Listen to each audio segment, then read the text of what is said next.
reporting after another record day of COVID cases and record numbers of staff affected. Across England, absences in acute care are up 54% in a week as the number of cases reaches nearly 120,000 a day for the first time. So we're putting out fires, literally plugging gaps as we can on a day-to-day basis. It's relentless and there's no pause. But some good news. The latest data suggests Omicron is 70% less likely to lead to hospital admission. So as the country counts down to Christmas, where is that data leading us? Libby will be here also tonight. A vigil tonight for the 4 little boys who died in a house fire. Their father tells us of his unbearable loss. I'll never stop remembering them. I still see them running around my house as if they're still there. I still hear them saying, "Daddy, I love you." The white officer who says she mistook her gun for a taser found guilty of the manslaughter of Dante Wright in Minnesota. The hand of Beijing, outrage as a memorial to the Tiananmen Square massacre is removed from Hong Kong University, and the Queen to spend Christmas with Charles and Camilla, and tonight Chris gets the first hint of what she may say in her Christmas message.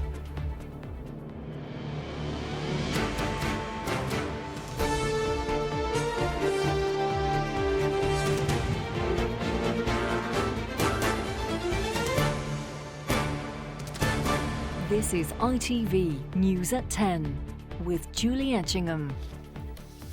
Good evening. The government says it's been throwing everything at the booster programme, especially since the start of the wildfire that is the Omicron strain. As we found out in more figures today, it does appear to be doing its job, reducing the risk of hospitalisation. But in amongst those statistics from the UK Health Security Agency, a finding that booster protection starts to decline after 10 weeks. And, of course, it was the oldest and most vulnerable who got theirs longest ago, with absences among healthcare workers jumping by more than half in a week. England's medical director says the NHS has been put on a war footing, and no wonder. There was a new record for daily cases today, nearly 120,000. A Christmas rush of a different kind. Thousands turning up for their boosters as the numbers infected with COVID soar. Just like to relax your arm down. For now, the NHS is coping, but it's not clear for how much longer. One consultant working on the front line says it's tough to keep going. The staff are exhausted and do want a bit of a break, but I don't think we're going to get it. I often get called in at all hours to say, can you please cover? Can you come in even if it's for an hour or two? So we're putting out fires, literally plugging gaps as we can on a day-to-day basis. It's relentless and there's no pause. Health bosses are worried. One saying today the NHS is on a war footing and staff are taking the fight to Omicron, all while seeing a worrying high and rising increase in absence due to COVID. In hospitals, it means routine operations and some outpatient appointments are already being cancelled, adding to the backlog. The number of NHS hospital staff in England who were absent for COVID reasons rose to almost 19,000 in the latest figures. That's a 54% increase in a week. What you've got in the NHS at the moment is something that's incredibly difficult. You've got a very, very busy non-COVID care, urgent and emergency care pathway, getting through those care backlogs, extending the booster vaccination campaign, growing numbers of COVID patients, but not exponential growth. But at the same time, we've actually got significant numbers of staff absences. It really is very, very pressured inside the NHS at the moment. In the last 24 hours, nearly 120,000 people have tested positive for COVID, another record. But the latest government data suggests the risk of Omicron patients being admitted to hospital is 50 to 70% lower than with the Delta variant, although it also shows the protection provided by the booster vaccine fell by 15 to 25% after 10 weeks. Tonight, as people headed home to see their families, the message from the government remained Christmas won't be cancelled. People should enjoy their Christmases with their families and friends. Of course, remain cautious, and we will keep the situation under review. We're learning more all the time, as we have done from this new data, and we will keep analysing that data. And if we need to do anything more, we will, but nothing more is going to happen before Christmas. New restrictions come into force in Wales on Boxing Day and soon afterwards in Scotland. The chances are that if cases continue to rise, some new measures may also be needed in England to protect the NHS.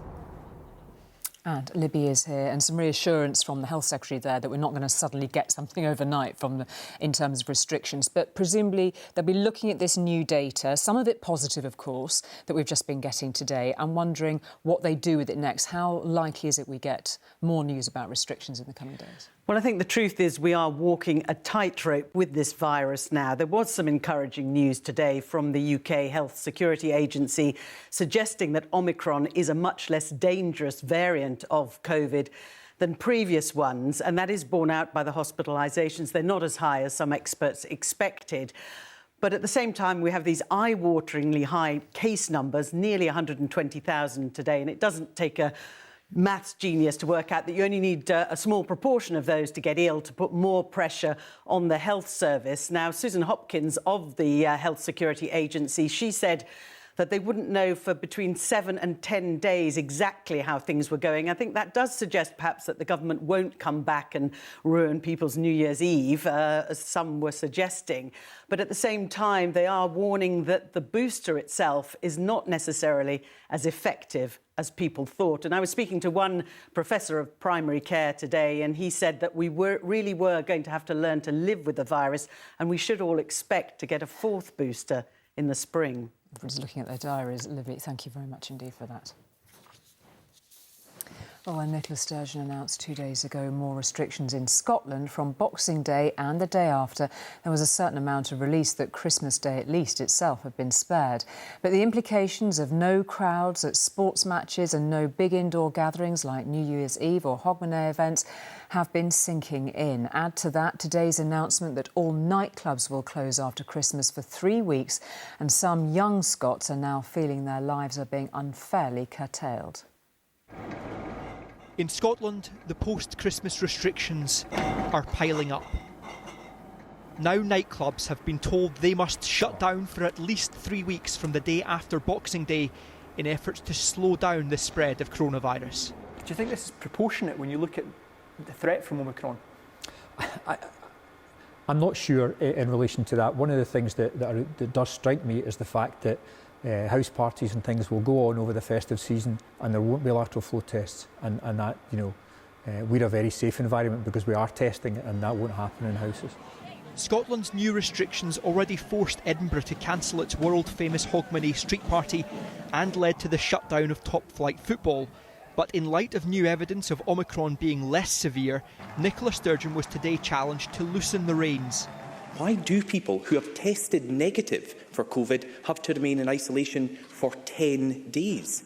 This level of caution belonged before we had the data from this new study announced last night. These studies are also early data, as the authors of them are pointing out, and when even the authors are saying, don't get carried away yet with what these studies are telling you, then I think we should listen. These scenes last night will worry the Scottish Government. Just before football fans are locked out, there were protests against restrictions and even chants against the booster. Patience is wearing thin just as more young people are being asked to get vaccinated. I'm not getting it for my own health, really. I'm just getting it because you need to. Access things. Yeah, exactly. You're being asked to get your booster, but those things are still being taken away from you. Yeah, I mean, that's the reality. This generation needs a bit more credit as well, because all these things that people keep it running. So I work in a supermarket, you work in a hotel, things like that. That's us that's doing that. This is about protecting Scotland's NHS, but there is no promise it will end after 3 weeks. Only hope. And when even Santa's left deflated, hope can be hard to hold on to. Peter Smith, News at 10, Glasgow. And for anyone needing a recap of the new post-Christmas restrictions in different parts of the UK, just head to our website where they are all clearly laid out for you there. To other news now, and there are no words that can convey the grief of losing a child. A week ago this evening, Dalton Hoath lost 4, those 2 sets of twin brothers who died after a fire in Sutton in southwest London. Today, Mr Hoath spoke to us about his boys. In life, they were always holding hands, he said. Now he was glad they had each other to hold. The 4 boys were remembered this evening at 7, the time the fire broke out. They were lovely, they were full of energy, they was always holding each other's hands. They used to just enjoy life so much. They were just perfect. Dalton Hoath lost all 4 of his sons when their home caught fire.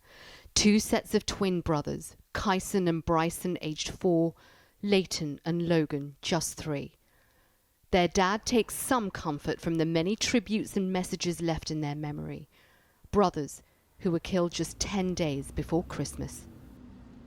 I don't even really want to call it Christmas anymore. I just want to call it the 25th of December. And I've got Christmas presents sat under the tree for them, trainers and clothes.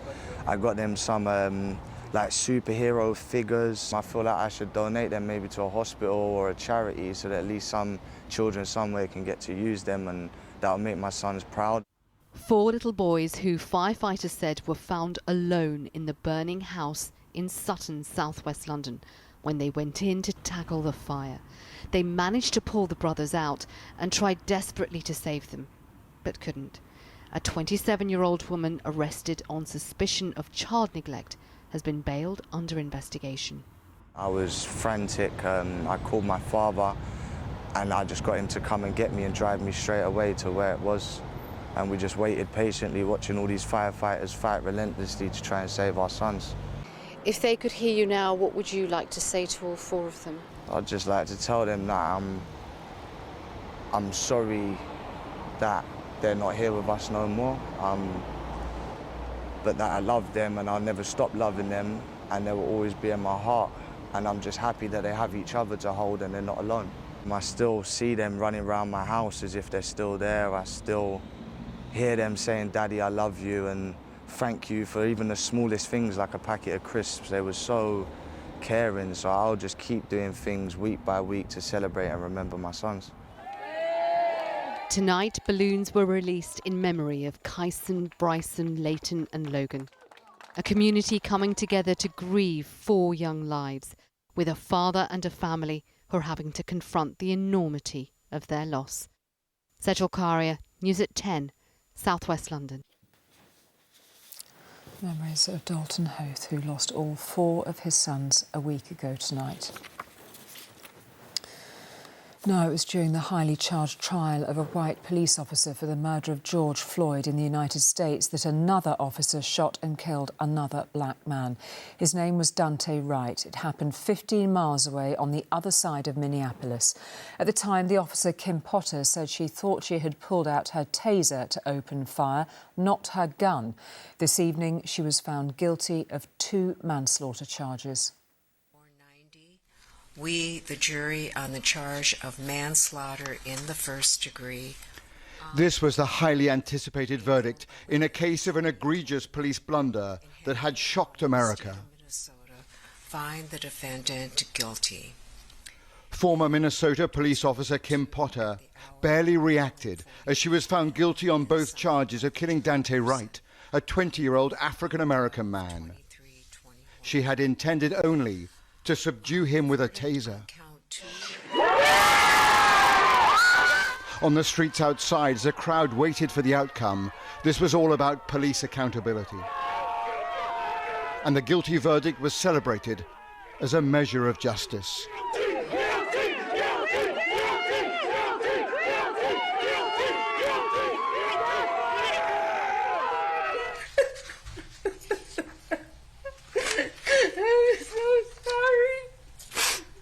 During dramatic and tearful testimony, Kim Potter had revealed her anguish at what she had done at that traffic stop outside of Minneapolis.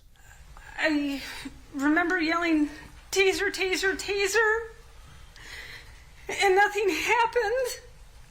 And then he told me I shot him.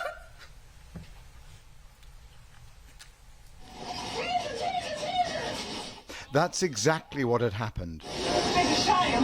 Oh, Potter, an officer with 26 years' experience, pulled out her pistol, not her brightly coloured taser.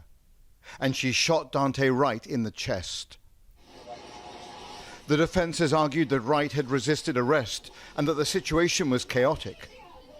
But the prosecution had asked why Potter had not helped the victim. You didn't run down the street and try to save Dante Wright's life, did you? No. You were focused on what you had done, because you had just killed somebody. I'm sorry it happened. Oh my God! That she was sorry is not in doubt. This was body camera video of her moments after the shooting, with Potter on the ground in disbelief at her catastrophic blunder.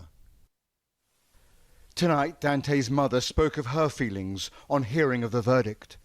The moment that we heard guilty on the manslaughter 1, emotions, every single emotion that you could imagine just running through your body at that moment. I kind of let out a yelp.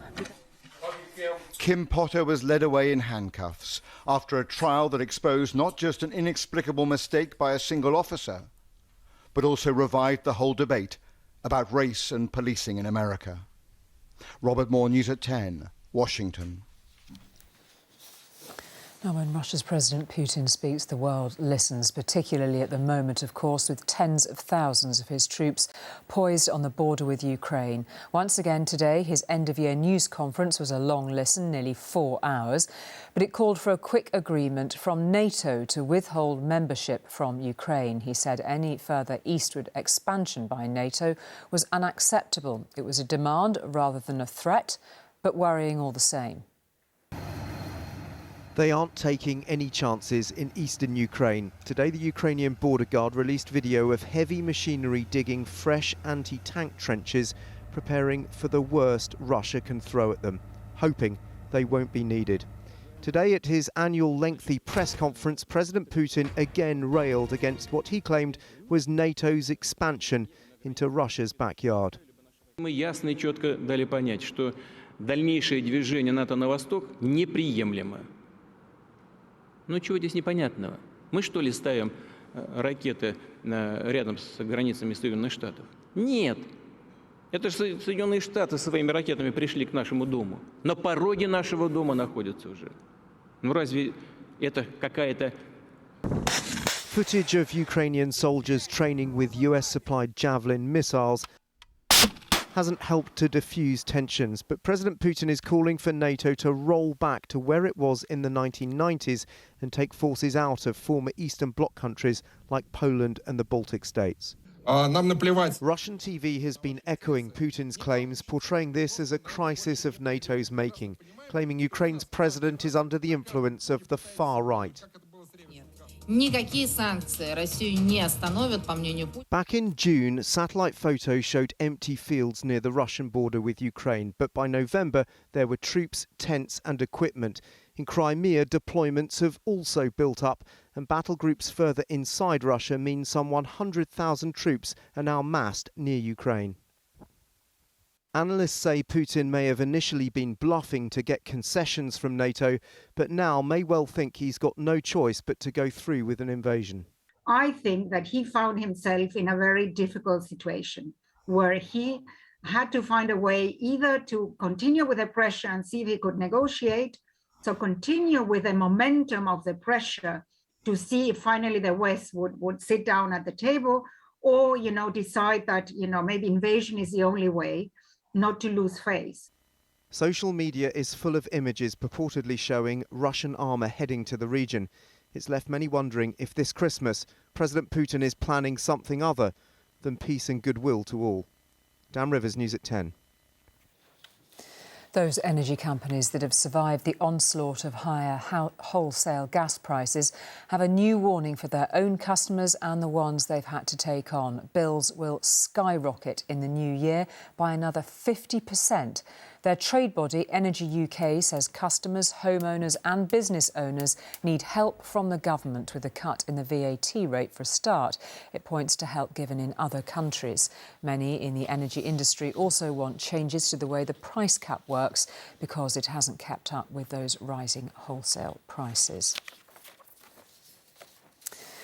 Now, little by little, the freedoms in Hong Kong, free speech in particular, are being dismantled. The latest proof, the removal of a statue commemorating the Tiananmen Square massacre in Beijing from outside the University of Hong Kong. It was the only place left in the city that people could mark China's 1989 crackdown.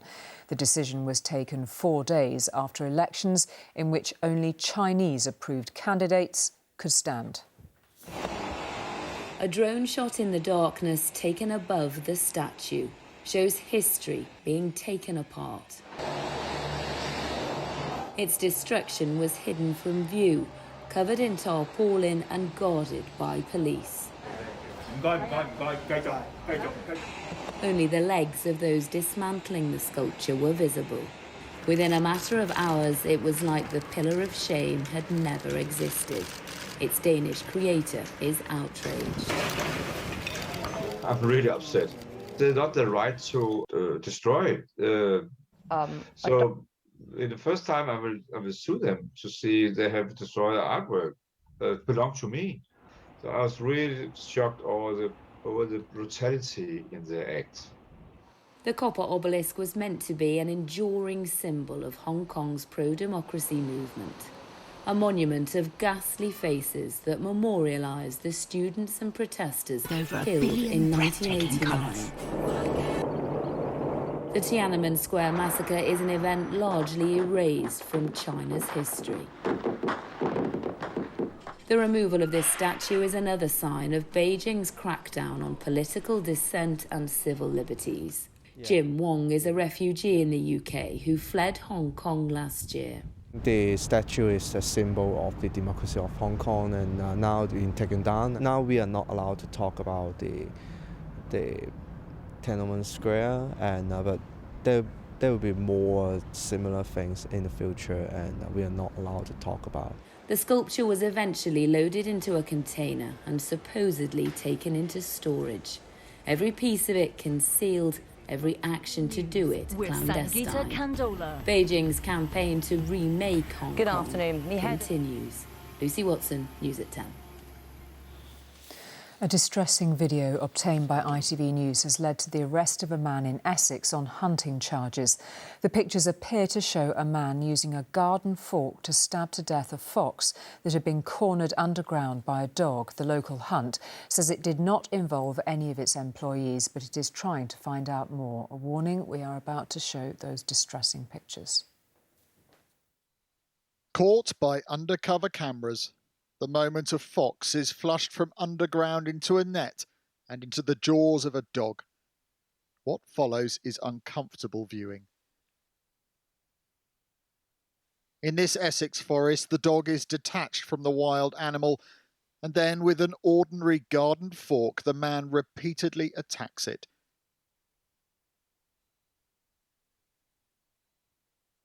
These extraordinary images, described by some as animal torture, were filmed earlier this month. And for animal welfare campaigners, the images are deeply distressing. It's absolutely nothing to do with vermin control.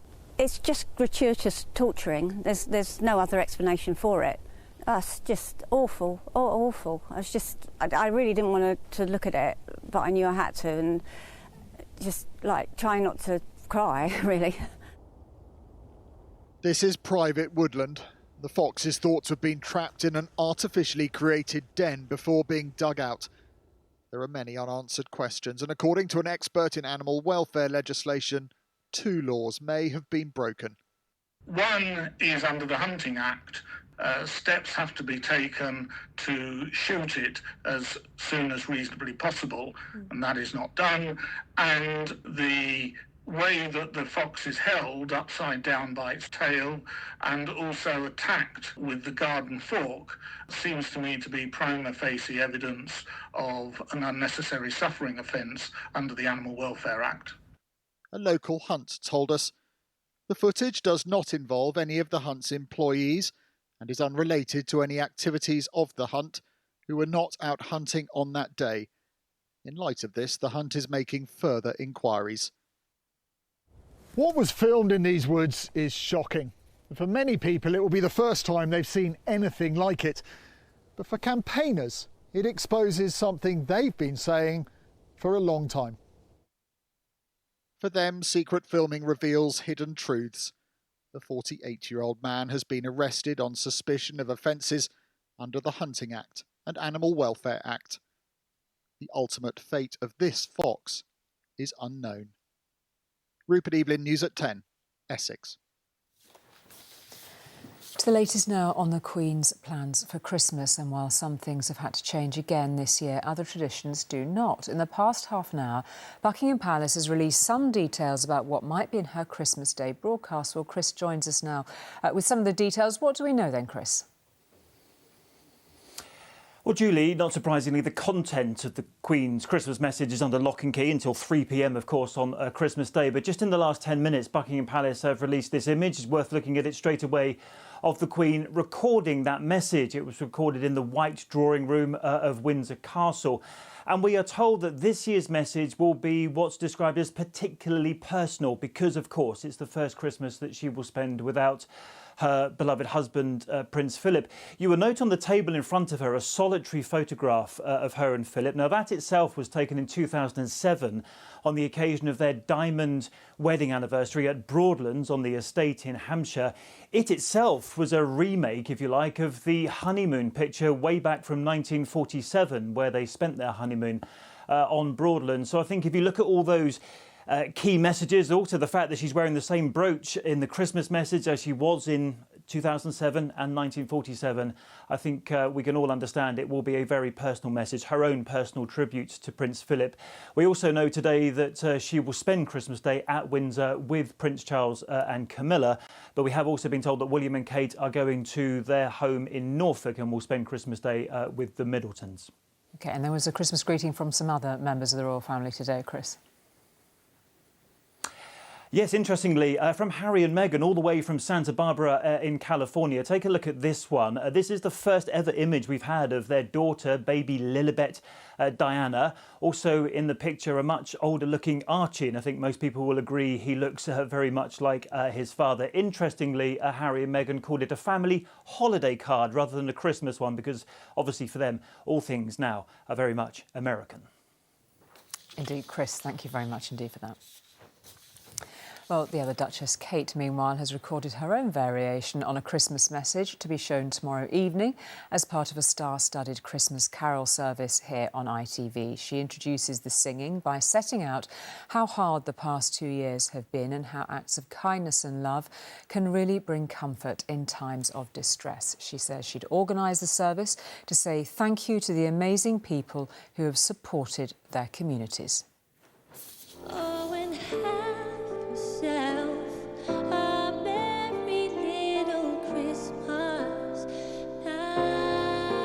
Singer Ellie Goulding was among many performing in Westminster Abbey. The Duchess of Cambridge said she wanted to thank those who'd gone above and beyond during the pandemic, or those who'd overcome their own personal challenges. Like 6-year-old Tony Hudgell here, he had both legs amputated but still raised money during lockdown for a children's hospital. The concert will be shown on ITV tomorrow night. Kate told the programme why she did it. We've been through such a bleak time. We've seen so many challenges. We've lost our loved ones. We've been more emotionally and socially distanced and isolated from each other.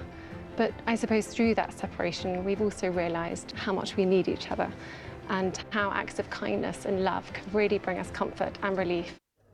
The guests had all come to William and Kate's attention in some way over the last year. They included the Good Morning Britain presenter Kate Garraway, whose husband has been seriously ill with COVID. And community leaders like Paul Johnston. His boxing club made food parcels and 10,000 meals for people in County Antrim. For us, it was brilliant to be part of, and it was a beautiful evening and event. Young people really stepped up during the crisis. We're so proud of every single one of them within this community, and it really showed that when communities come together, amazing things can happen. Of course, this Christmas won't be quite as normal as we all wanted it to be, but there were at least Christmas carols for many who've been through so much. Rachel Younger, News at 10.